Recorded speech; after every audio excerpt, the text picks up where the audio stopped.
आगे चलते हैं और देखते हैं कि अभी हमने देखा कि लिस्ट बॉक्स के अंदर वैल्यूज़ कैसे इंसर्ट की जाती हैं। हमने देखा हमारे पास दो तरीक़ेकार हैं, एक without index box without index position, एक विद इंडेक्स पोजीशन। अब हम देखते हैं कि लिस्ट बॉक्स से वैल्यूज़ को रिट्रीव कैसे किया जा सकता है। रिट्रीव करने के लिए हमारे पास दो किस्म की ऑप्शंस हैं। ठीक है, लिस्ट बॉक्स हमें दो किस्म की सिलेक्शन की टाइप्स देता है। एक है सिंगल सिलेक्शन जो बाय डिफ़ॉल्ट इनेबल होती है, दूसरी चीज़ है मल्टीपल सिलेक्शन। लिस्ट बॉक्स आपको मल्टीपल आइटम सेलेक्ट करके उसको रिट्रीव करने की ऑप्शन भी देता है। तो सबसे पहले हम देखते हैं कि सिंगल वैल्यू को लिस्ट बॉक्स से रिट्रीव कैसे किया जा सकता है। उसके लिए हम यहाँ पे एक छोटा सा बटन लगा लेते हैं, उसको हम नाम दे देते हैं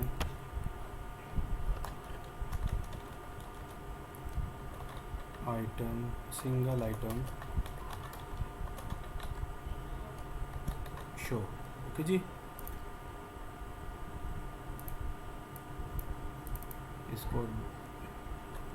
इसके क्लिक के इवेंट के पीछे जाते हैं तो हमारे पास एक बड़ा अच्छा मैसेज बॉक्स अवेलेबल है।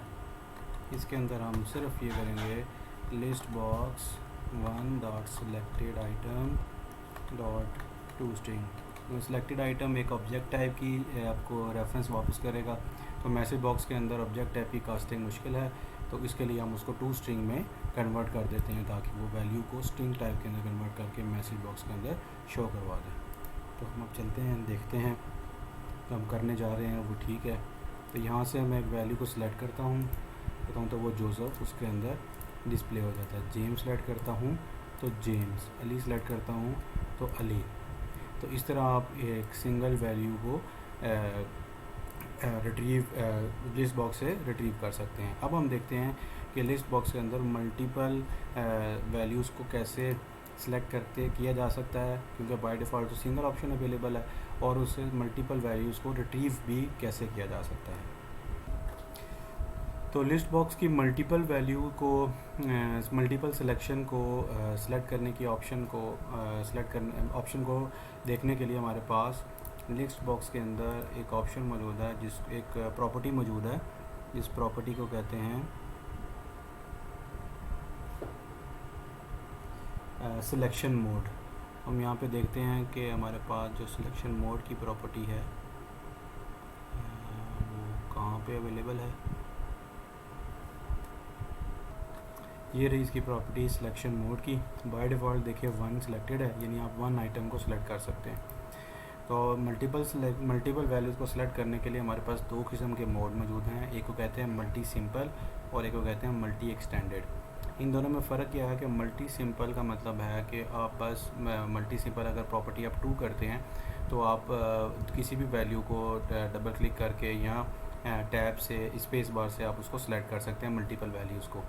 लेकिन मल्टी एक्सटेंडेड का मतलब है कि आप उसको एक किसी भी स्पेशल की के साथ, यानी कंट्रोल प्लस एंटर या कंट्रोल प्लस सिलेक्शन का ऑप्शन यूज़ करके आप मल्टी एक्सटेंडेड की प्रॉपर्टी के साथ आप उसको कर सकते हैं। तो हम इसको सिंपल रखते हैं, यानी मल्टी सिंपल की वैल्यू को ट्रू करते हैं। तो एक तरीकाकार है कि आप प्रॉपर्टी विंडो से बाय डिफ़ॉल्ट उसकी मल्टी सिंपल की वैल्यू को ट्रू कर दें। दूसरा तरीकाकार यह है कि फॉर्म लोड के पीछे आप उसको बाय डिफ़ॉल्ट भी इस वैल्यू को ट्रू कर सकते हैं। तो हम यहाँ से इसकी मल्टी सिंपल की वैल्यू को ट्रू कर देते हैं। तो देखते हैं कि क्या हमारे पास जो मल्टीपल सिलेक्शन है वो इनेबल हुई है। तो ये देखें, अब हमारे पास पहले हमारे पास सिंगल ऑप्शन थी, अब हम मल्टीपल वैल्यू को सिलेक्ट भी कर सकते हैं और डी सिलेक्ट भी कर सकते हैं। ठीक है जी, अब हम देखते हैं नेक्स्ट हमारे पास ये रह गया कि मल्टीपल वैल्यूज़ हमने चेक कर ली कि सिलेक्ट कैसे की जा सकती हैं और डी सिलेक्ट कैसे की जा सकती हैं। अब इन मल्टीपल वैल्यूज़ को एक मैसेज बॉक्स के अंदर कैसे डिस्प्ले कराया जा सकता है, अब हम वो देख लेते हैं। तो बड़ा आसान सा तरीकाकार है, आप बटन के क्लिक के इवेंट के पीछे आएँ। क्योंकि मल्टीपल ऑप्शन सेलेक्ट होंगी, तो जब मल्टीपल एक से ज़्यादा ऑप्शन सेलेक्ट हों तो उन वैल्यूज़ को डिस्प्ले कराने के लिए we need some kind of loop, हमें एक लूप की ज़रूरत पेश आती है। तो इस केस में हम फॉर ईच का लूप इस्तेमाल करते हैं। फॉर ईच का लूप के अंदर ऑब्जेक्ट से जो वैल्यू आएगी उसको हम, तो ये जो ऑब्जेक्ट टाइप का जो एक ऑब्जेक्ट हमने क्रिएट किया है, एक इंस्टेंस क्रिएट किया है, इसके अंदर हम पास करेंगे लिस्ट बॉक्स के सिलेक्टेड आइटम्स की वैल्यू को।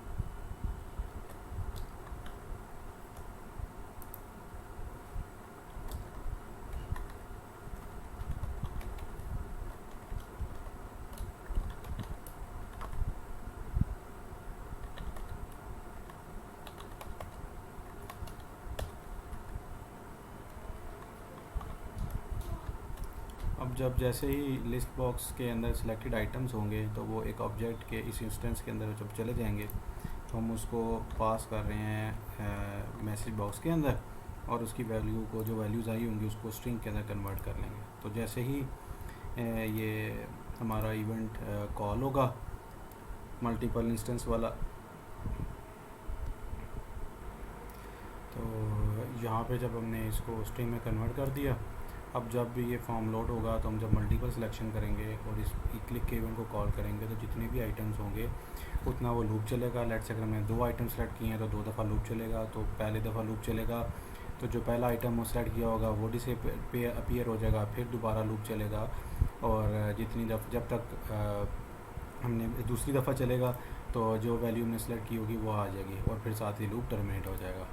तो देखते हैं, जैसे मैंने जेम्स और ये सेलेक्ट किया तो पहले जेम्स अपीयर हो गया और फिर जोसेफ हो गया। अब अगर मैं अली भी करता हूँ, देखें अली भी 3 आइटम, जितने भी आइटम जब इसमें आप सेलेक्ट करेंगे, डी सेलेक्ट करेंगे, सिर्फ वो वाले आइटम्स आपको अपीयर नज़र आएंगे। तो ये था दूसरा तरीका कि सिंगल आइटम को देखने का तरीका और मल्टीपल आइटम्स को पहले इनेबल करने का तरीका और उसके बाद उसके वैल्यू को डिस्प्ले करने का तरीका का। ये था लिस्ट बॉक्स के अंदर वैल्यूज़ को रिट्रीव करने का तरीकाकार।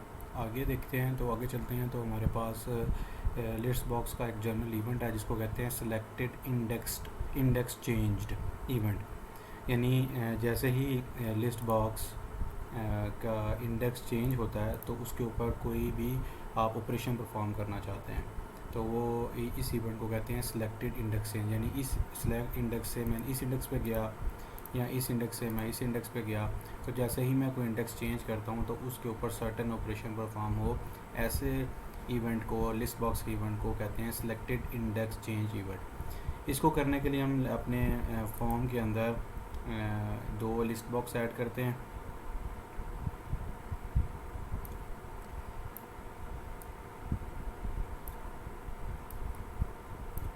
और करूँगा कैसे कि लिस्ट बॉक्स 2 के अंदर रन टाइम पे फॉर्म लोड के अंदर हम कुछ वैल्यूज़ असाइन कर देते हैं। तो जैसे ही फॉर्म लोड होगा तो इसके अंदर कुछ वैल्यूज़ असाइन हो जाएंगी।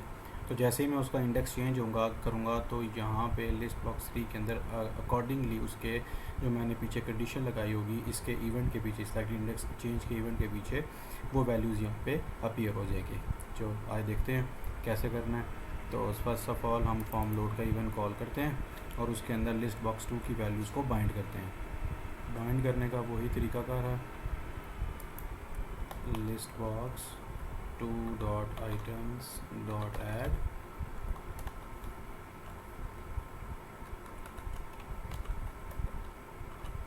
और यहाँ पे हम इसको टेक्स्ट दे देते हैं, एक को दे देते हैं ईयर, एक को देते हैं मंथ्स। ओके जी। अब जैसे ही फॉर्म लोड होगा तो लिस्ट बॉक्स 2 के अंदर ये वैल्यूज़ बाइंड हो जाएंगी। ठीक है जी। अब हम करेंगे, करते क्या है कि अब अगला काम है कि इस लिस्ट बॉक्स 2 के सिलेक्टेड इवेंट को सिलेक्टेड इंडेक्स चेंज के इवेंट को कॉल करना। तो ये देखिए लिस्ट बॉक्स 2 का सिलेक्टेड इंडेक्स चेंज कॉल हो गया। यहाँ पे हम 2 कंडीशन लगा लेंगे कि if list box 2 dot selected index is equal to, हमने 2 वैल्यूज़ डाली हैं तो 0 और 1 हो जाएगा। अगर वो 0 है तो वो क्या करे, लिस्ट बॉक्स 3 के अंदर आइटम्स को ऐड कर लें।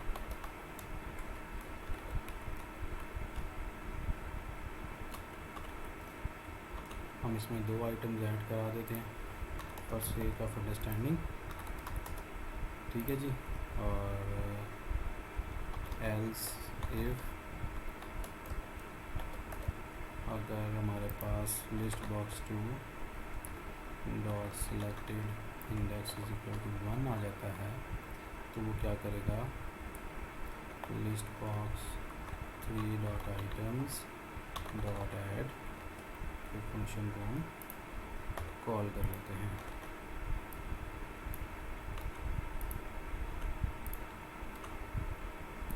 डाल लेते हैं जून, जुलाई, अगस्त। तो अब इसके अंदर ये 3 वैल्यूज़ ऐड कर दी।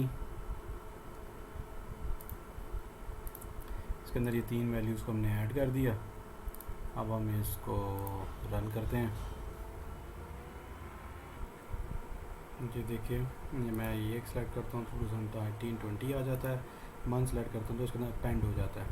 तो अगर हम ये प्रीवियस वैल्यू जैसे ये सिलेक्ट हो, प्रीवियस वैल्यू रिमूव करना चाहते हैं तो जस्ट हमें यहाँ पे ये करना है कि हम यहाँ पे list box 3 dot items dot clear का फंक्शन कॉल कर देना है। तो जैसे ही वो इंडेक्स चेंज होगा तो सबसे पहले क्या होगा, लिस्ट बॉक्स के अंदर कोई पुरानी वैल्यूज़ पड़ी हैं तो वो क्लियर हो जाएंगी, और क्लियर होने के बाद नई वैल्यूज़ वहाँ पे अपीयर हो जाएंगी। ठीक है जी। तो ये तो था आज का ट्यूटोरियल। इसके अंदर हमने लिस्ट बॉक्स के कंट्रोल के डिफरेंट चीज़ों को समझने की कोशिश की है। तो होप आपको आज की चीज़ों की अच्छी तरह समझ आ चुकी होगी। ये एक सिंपल वे है ये काम करने का। इसके अलावा बहुत से अलग डिफरेंट वेज़ हैं इन तमाम कामों को करने के। तो हमने सबसे इजी और आसान तरीका अपनाया है इस काम को करने के लिए।